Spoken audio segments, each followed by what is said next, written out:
भुइया बाबा बगतर नामी सहरसा लहठा बथान के जय लहठा बथान पर हमर कारू बाबा गाय के चरवाही करे छलखिन। अखनी प्रमाण छो ओइ लहठा बथान पर एखनो मच्छर नहीं लागे छै।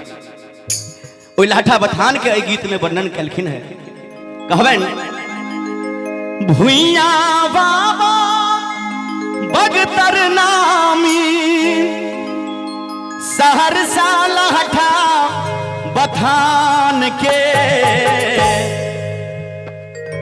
मिथिला धरती लोरिक युगना विद्यापति भगवान के।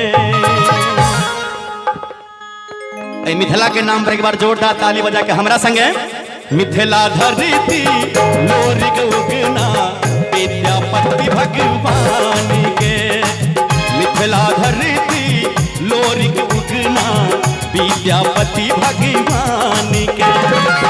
भुइया बाबा बगतर नामी भुइया बाबा बगतर नामी सहरसा लहठा बथान के।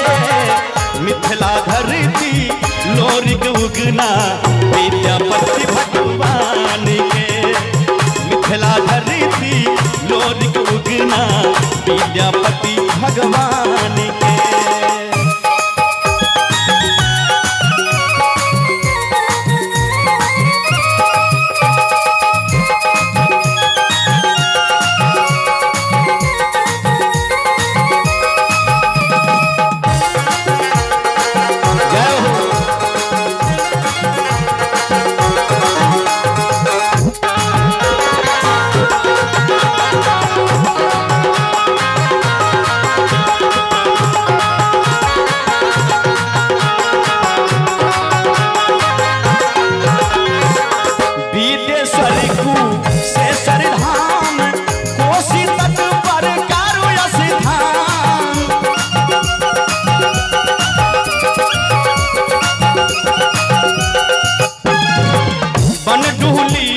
नरसर मैदान कंगरादी पर लोरिक धाम।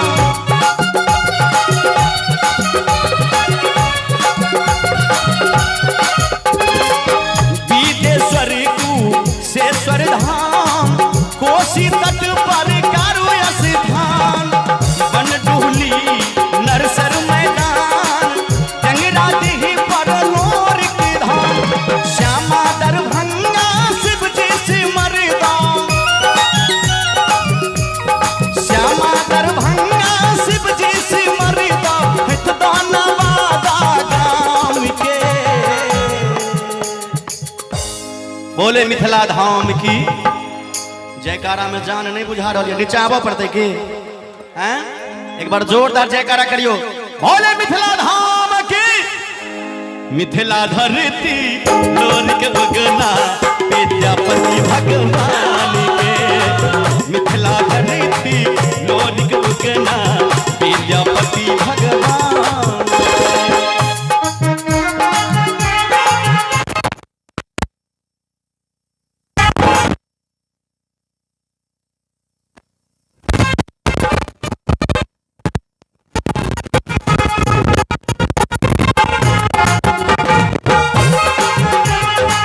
जय हो जय हो।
डबरा पोखर माछ मखान हौर बरद हरवा चरवा टेर टार संग निक गरवाट आ फूस कोठा सिकमी मिथिला में आ शोभा बढ़ावे दलान के।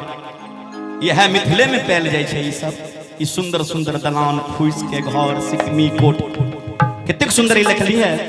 तै कहबै न मिथिला धरती लोरिक उगना विद्यापति भगवान के।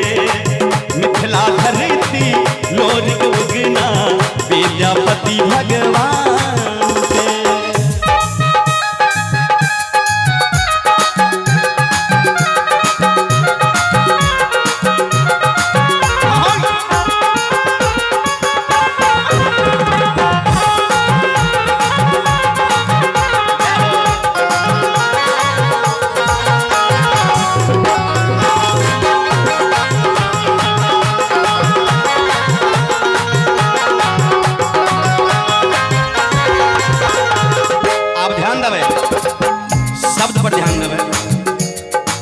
सोहर समुदन पूर्वी गीत झरनी लगनी जोर जटी।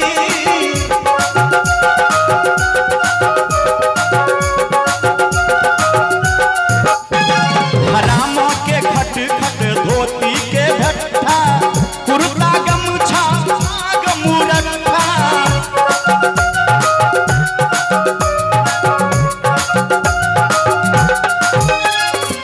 सोहर समुदन पूर्वी गीत झरनी लगनी जोर जटिल।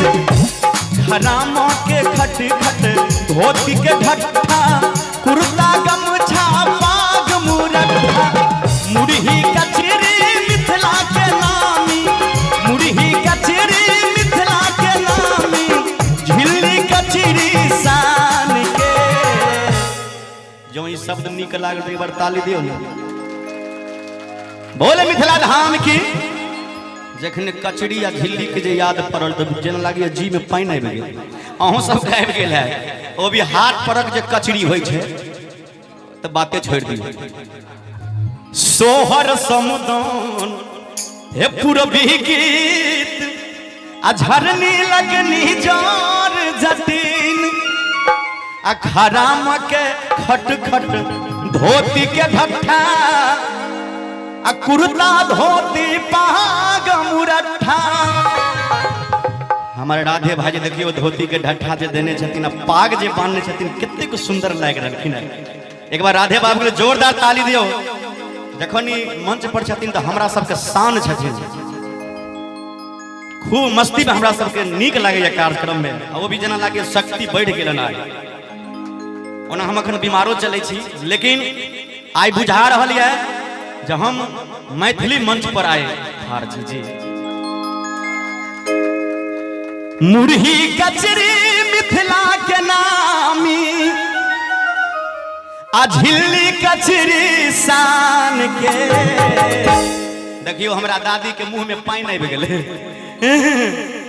देखियो हमर दादी के हाँ सुनाय की के दादी काल तोरे घर पर जेबो मुरही कचरी खाय ला। आ मिथिला धरती लोरिक उगना विद्यापति भगवान के। मिथिला धरती लोरिक उगना विद्यापति भगवान के।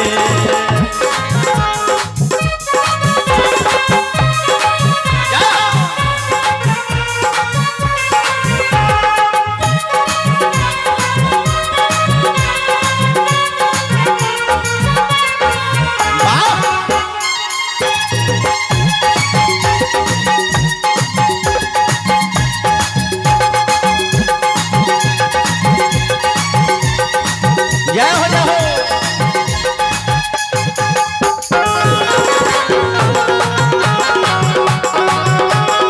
बोले मिथिला धाम की।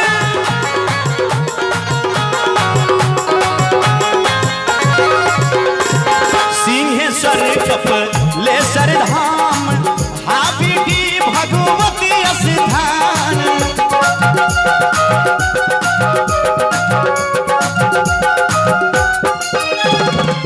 सलहेश दीना भद्री महान दुकली धाम दरवेश्वर नाथ।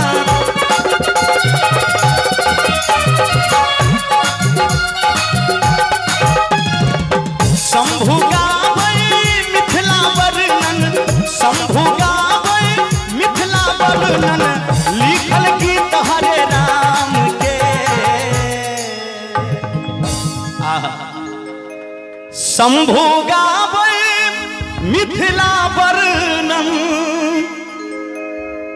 हमर राधे बाबू कहलखिन आ इंद्रो भगवान को हम बांध देबै। देखियो 2 बूंद गिरले, देखियो बन्हा गेलखिन, सब हुनकर कृपा छै। शंभु गाबै मिथिला वर्णन, हा लिखल गीत हरे राम के। दियो अंत में ताली सब आदमी गड़गड़ा के गोंगिया के बोले मिथिला धाम की। मिथिला धरती लोरी को देना विद्यापति, मिथिला धरती लोरी को देना विद्यापति भगवान के। मिथिला धरती लोरी को देना विद्यापति भगवान के।